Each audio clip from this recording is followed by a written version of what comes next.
so the first question is, when did you first realize that anger wasn't strength, just unhealed pain?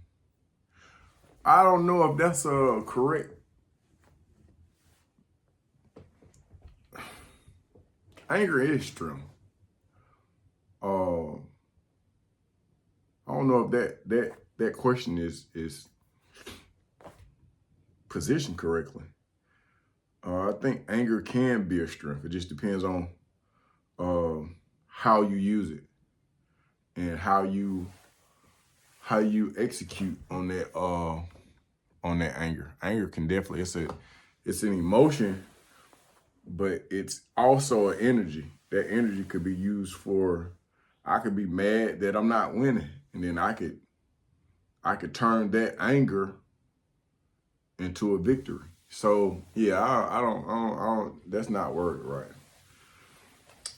Next question is, how did prison shape your understanding of emotional intelligence? I don't know. I didn't know at the time that it was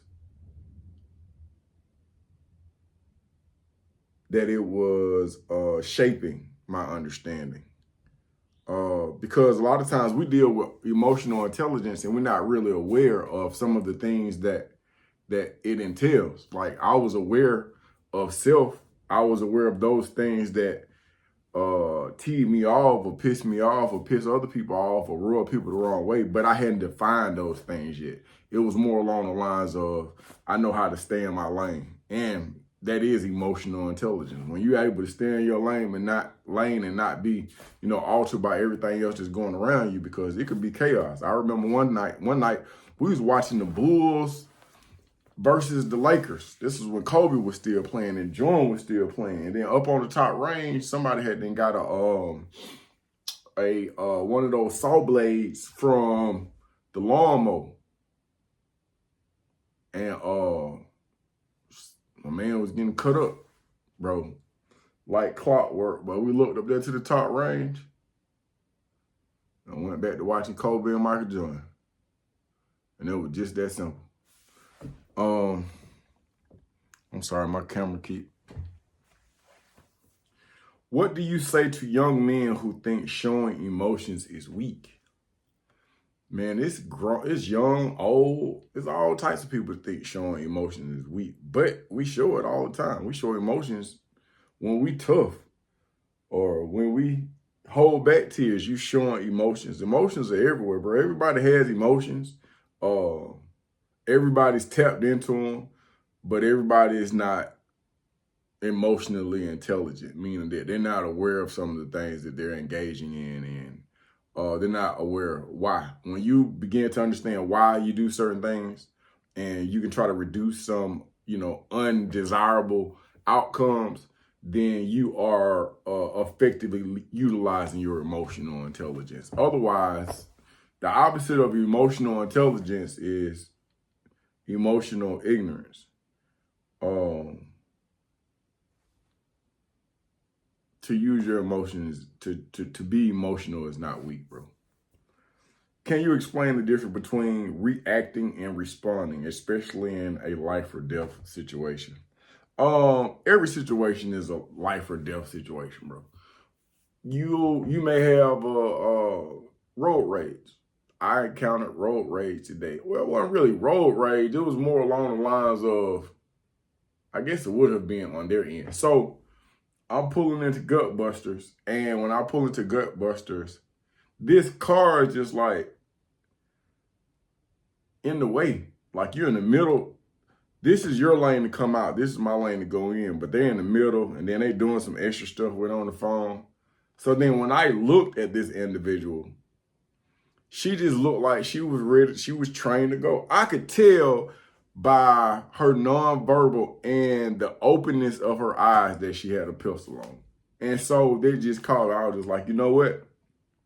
I too have a pistol on me, but I'm going to stand down. I'm going to stand down because I recognize that look. And I don't know if you smart enough not to, cut the radio off for both of us, man. So that was a situation where I had to, What was the question? The question was reacting and responding. I didn't respond. I reacted. You can see it however you want to do it, however you want to. But at the end of the day, I made the best possible decision for me at that specific time. How do you help young people understand that the drill music they live by is often marketing death? That's a really good question. Repetitiveness and repeating myself. I have to keep telling a lot of people think that I'm losing my mind or I'm tripping. Or one guy told me the other day, man, you must read a lot of books. Not as many as you think, bro. A lot of the conclusions I come to are based on naturalistic observation. I see how music had an effect on me and the people that I was locked up with. And I see the effect that it's having on people. Because it's accepted on a mass scale, it seems like it wouldn't be so detrimental to the masses. But hey, man, it is. I don't think that they get it. Some of them do get it and some of them don't care. But I'm going to keep preaching and I'm going to keep talking about it, man. I have a request to all the YNs and the old ones too. Please stop killing black people in your music. Yeah, please stop killing black people in your music. Looking back, what's one poor decision that snowballed into years of pain? One poor decision. Dropping out of high school. Dropping out of high school was weird. It was a gradual process, but it was just a weird situation. I was at Cross Keys. I was trying to play basketball, and I didn't have enough hours to graduate on time. I wanted to holler at Coach Savage so he can help me talk to some of the other teachers to get my grades up. Went, talked to him, got the grades up. I was going to be able to play basketball, but I wasn't going to be able to graduate on time. So I still ended up having to not enroll, but what's the opposite of enroll? Withdraw. I ended up having to withdraw. When Coach Savage understood that I was not going to be able to play basketball, he went back to those teachers and told them to give me the original grade that I was supposed to receive. And so as opposed to having one failed class, now I had 3, which means that I was going to have to stay at open campus for a longer period of time. Open campus ended up being a place that I was not mentally ready to be. It was just too many cool people, all the weed smokers, all the polo wearers, all the Caprice drivers. Everybody was just in one spot. And for me, that was just like too much temptation. And so then taking too many halves led to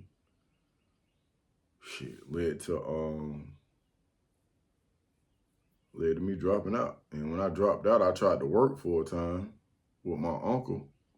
And then when that proved to be exhausting, that pistol came into play. When that pistol came into play, it was over with, bro. I had them reconciled. I had them figured out everything that I needed to know. I was like, this pistol is a gift from God, and may God have mercy upon your soul. On my shit, I'm active with this bitch. What role did peer pressure or image play in the choices that led you to prison? Peer pressure and what was it? Peer pressure, image play. Image play. I never heard of image play. Hey man, look, we are being marketed to every moment of our lives, bro. From the moment that you're exposed to anything dealing with other people, somebody's trying to paint a picture for you, paint a picture of you. And if you're not mentally strong enough, man, you will fall a victim. Peer pressure could be, hey, come smoke this weed with me. It'll stimulate your mind, Craig. It'll get you hot. But it could also be, the difference between buying a car you can afford and buying a car because other people will like it.